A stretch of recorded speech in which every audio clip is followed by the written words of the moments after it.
Welcome to the Fantasy NASCAR podcast brought to you by RaceForThePrize.com. Let's look at New Hampshire Xfinity Series early preview. You're not going to change my mind. I hope you don't change your mind. Rarely do we take an early week stance and say, that's it, etch it in stone. Do not do anything to change what I believe.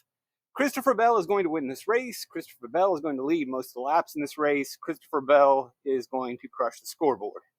Not changing my mind. Nothing in practice will change my mind. Christopher Bell has won his last 3 races at New Hampshire. That's that. Sorry, end of story.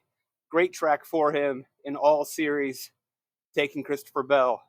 Where do we go from there? We do have some new names. Bonsignor is in here, modified racer for 15 years, kind of following that Ryan Preece story of successful modified driver that's raced a lot at New Hampshire. Interestingly enough, he's raced 25 times at New Hampshire, and he's won like 50-some races in the modified series during his career. He's only won twice at New Hampshire, if that matters. We know Preece made a name for himself by mortgaging his house and getting a JGR car, and I'm assuming Justin has done the same. He wasn't gifted this ride by JGR. I'm pretty sure he purchased it trying to get into the higher series. We know he did an ARCA race earlier this year trying to work his way up. And Preece it worked out for, but really, Preece had his breakthrough win at Bristol in 2018 because all of the contenders wrecked out in that race. And so Preece got the win and then had decent runs at other Xfinity tracks and, got himself a ride. Bonsignor, hey, cool story. Not interested. It's a Bell week, and then where do we build from there? I think the easiest way is to look at the last couple optimal lineups from the Xfinity Series, and you'll see, hey, look, a JGR car absolutely crushed last season in this race. And then we get Mason Massey, Gralla, these cheap place differential plays that come through because the race ends with a series of cautions, and Massey jumps 10 place differential spots, goes from around 20th to a top 10 because of the wrecks at the end. Same thing for Gralla. And we see that again in 2022 with a lot of cautions in stage 3.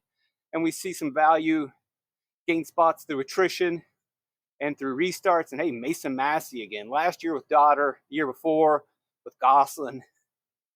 Is it kind of fluky? Sure, there's a tad bit of fluke. Just because he's been optimal the last 2 seasons doesn't mean he's going to be optimal again. But he does prove something. If we're going to get cautions at the end, if you can run around 20th place, you survive the cautions, have decent restarts, you jump up to 11th. You see Clements hanging in there, staying on the lead lap, and then through attrition and good restarts at the end, jumps up 10 spots. If we get cautions at the end, that's what our value is going to look like. So if we are building value, we're going to try to get drivers who are going to run around that 20th spot, run at the top of the Lemons class. Massey, Clements have been those guys in the previous seasons. And I don't expect lead laps to get spread out like we see in 2022. I see more of a situation like 2023 where one guy runs away with it. And if you look at Bell's previous races, he pretty much runs away with these. Now, that doesn't mean we're not going to get hog points from other drivers. You'll see that in these races, guys running up in the top 5, scrape off some fast laps. If we go back to 2021, there's Bell just crushing. But even with him crushing, Daniel Hemrick with an average running position of 4th, similar to what we see in the Cup Series. Drivers running in the top 5 are going to get some fast laps. As long as they finish where they run, scrape off some fast laps, we could get one more top-tier driver in the optimal lineup. Obviously, you can't afford Allgaier. You can't afford Cindric. But you can get one. You get the cheapest version. He actually ends up scoring the most, finishing 3rd. We go back to 2019. And again, we've got Christopher Bell just beating them over the head. Custer running, average running position to 3rd, right there behind Bell all day, picking up fast laps, slides into the optimal lineup. And then from there, you're just trying to get some place differential that comes through. Not really great value plays, but super cheap with BJ at 6,000, 5,200 from Matt Mills, Blast from the Past, Ray Black Jr., 6,600. So 3 cheapies to help you make it work. And then C kind of right there in the middle. So if we're looking building this week, we are going to take Christopher Bell in this spot. I think I'm going to look for who would be our second guy. So if we look at the list, and we got to consider, we don't have pricing yet. The drivers that have been running up front all season, Cole Custer probably going to be priced a little too high for us, and I don't think he's necessarily a priority. Chandler Smith, again, JGR, strong at this racetrack pretty much every single season. Chandler Smith was strong at this track last year with Colic, so it should be a step up. This is a track that seems like it would be a little bit in his wheelhouse, kind of that intermediate / short track blend. Should be strong. Great week last week. You never can count out Allgaier. We got to see what his price is going to be. Typically doesn't qualify very well, so you get if you can run in the top 5, get some fast laps, couple place differential, finishing position. Smith, Allgaier, probably your 2 favorites to be the next in line. Carson Kvapil is interesting. Nearly won that Dover race. Really comes down to price. If he is under 9K, maybe he is a third guy in. Maybe there's a way to make him work. It's an interesting storyline. We're rooting for him. Late model, short track advantage. We know that Junior Motorsports has been fast. He can have a good race, but storyline aside, may not be the best DFS play. I don't really expect Herbst to run in the top 5 in this race. If we get him at a cheap price point, then maybe it works. But if we're really focused on who's that second guy that's fast lapping, running, top 3 all day, Herbst isn't that guy. Love isn't that guy. Could be Austin Hill. Strong race car last week. If we get him at a significant discount compared to Smith and Allgaier, then he's a DFS consideration. All things being equal, then no, Smith and Allgaier are more likely to be top 3. Sammy Smith, I actually like a lot more than Austin Hill, and he's not too far from Chandler Smith. Optimal last year, yet again in a JGR car, which, without mention, they're pretty strong. He's been strong this season. Late model short track guy, has led laps this track, run fast laps this track. Sammy Smith, now the crew chief for Chandler Smith, Jeff Mindering. So really boosts up Chandler. Sammy might come at a little bit more of a discount. And I think he can run top 5 all day, scrape some fast laps, and probably fit better with our locked-in Christopher Bell pick. AJ, not super high on that. Sieg's always on the board if he comes in the value range. We saw him optimal in one of those previous lineups. He could slide in, but he's not going to be one of those secondary guys. Kligerman having a good season. If we get him cheap in the 7,000s, then yeah, he's going to be on the board sliding in there with a couple of cheapy values that hopefully benefit from maybe late race cautions at the end of the race. Mayer always surprises. Once again, terrible car in practice last week. Hated it. But did have decent track position because of qualifying. Whatever they did to fix that car, which they were able to do. I heard an interesting interview from Rodney Childers this week, how he really loves having an extended practice where they can actually change springs and work on the race car and get laps for some of the younger drivers. And that extended practice probably helped Mayer and the team get that set up. Not going to have the extended practice this week, so you better hope they unload fast. But again, I probably, should be higher always on Mayer. But I always like Sammy Smith better. I like Chandler Smith better. I like Justin Allgaier better. And Sammy Mayer, always surprises me. We got 2 Smiths and 2 Sams. It's confusing sometimes, guys. Brandon Jones, mechanical failure last week. That is the life of DFS.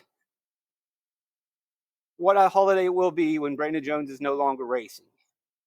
But we'll all probably be dead and buried before Brandon Jones quits the Xfinity series. That's just the way that it goes. Brandon Jones will always haunt us. Probably the best bet is always just to take a firm stand of never playing Brandon Jones. Probably. Just like we Etch and Stone were playing Christopher Bell. Maybe to our benefit that we just say we're never playing Brandon Jones again. And if Jones beats us, that's fine, because more often than not, he's going to beat you one way or the other. Damned if you do, damned if you don't. Sean Creed's always interesting. Again, a JGR car. fast, very capable of being a top 3 driver and scraping off fast laps. Typically comes at a discount because he is not as consistent, but he does have that Brandon Jones tendency of blowing up your lineups. If we can get Heim cheap, we know that the Sam Hunt Toyota has been very fast. I do not expect Heim to be that top 5 guy, but he can be a top 10 driver. Can slide in that 3rd spot, maybe. It really just depends on how cheap we can get our 2nd expensive driver. We can't really mount. Then we go to the backpack, and we really just try to maximize place differential. And Josh Williams ran well here last year, got the beneficial finish with Colleague, but Colleague's had pretty decent race cars at this track and placed several cars in the optimal lineup for the last couple seasons. And he did it not in a Colleague car, he did it with Gosselin and TJM in the past, I believe. So worth consideration for a driver who can get a top 10 through attrition and through cautions at the end. Typically 15th to 20th without mayhem or chaos, but on the board. Jordan Anderson car really fast last week, but had issues. Hard to ever trust Jeb Burton. Never really going near SVG. Again, Jordan Anderson cars have been good. The problem again with Burton and Retzlaff, although it wasn't the problem last week, probably will be the problem this week because we will qualify. They will qualify fast, and they can have good races.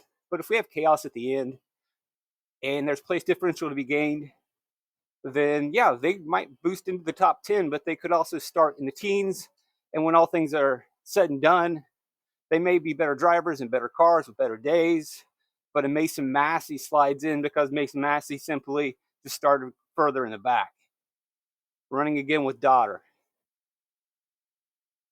So any of these guys really are in play, but we do know that we can't trust a lot of the equipment from these drivers. A perfect example of that benefiting at the end, Matt DiBenedetto at Iowa last week. Good restarts, attrition at the end, boosts his finishing position by 10 spots. He's a driver that can run around the 20s in his seed car, benefits the end. Again, though, similar to Retzlaff and Burton, may qualify a little bit closer to the front than we want. Same thing with Poole. Deegan, they changed crew chiefs and nothing has changed. High expectations maybe at the beginning of the season. We have dialed those back. Really never play in DFS at the moment. Weatherman, not too much different than Poole. Kind of put them in the same category towards the top of the Lemons class. Capable of running the car to the end, benefiting at the end, gives us a discount. There will be drivers that we circle around. Sieg as well.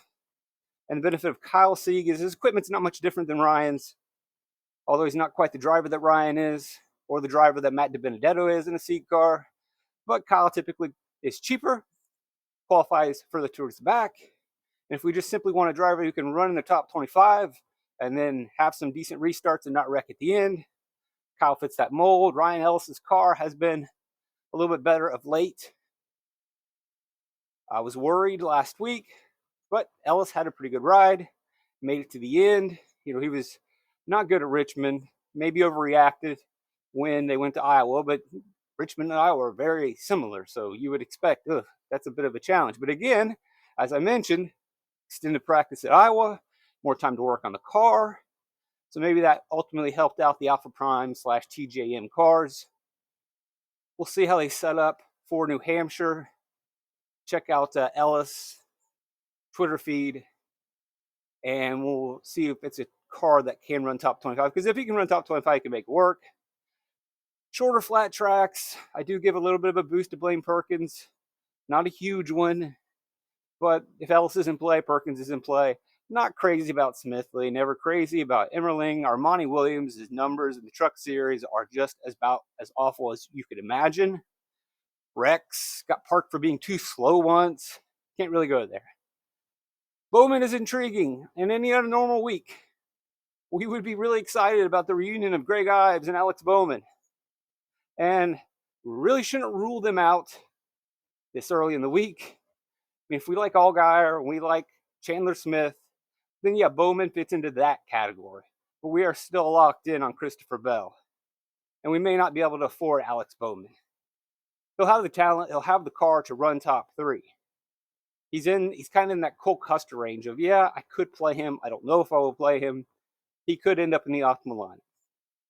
Reen's going to finish in the back. Honeyman could hang in there in the top 25 and benefit at the end. If we get him at the sub 5K range, that's fine. We're likely going to have to flirt with some of these sub 5K drivers if we're going to get Bell and probably a 10K driver who finishes second and gets fast laps. I do not trust the Mike Harmon car ever. Him and Jay Buford teaming up to run a couple races. Not interested. We'll have to wait and see on Nathan Bird. Probably not interested in this one either unless he's starting dead last. Massey, obviously, yeah, there is a little bit of a fluky nature to these 10th and 11th, but hey, he survived those races. He ran in the top 20-ish range. I don't see why you wouldn't highly consider Mason Massey just based on the data at this point. I think that pretty much sums up the Xfinity approach. You're really just looking at that previous optimal lineup and trying to replicate it. I know a lot of it comes down to cautions at the end, but that really is always the case with our value. We're trying to get drivers who are going to run around 20th, benefit at the end. And then really outside of Bell is our top leader, Dominator, and I would expect Dominator to be the word to use this week.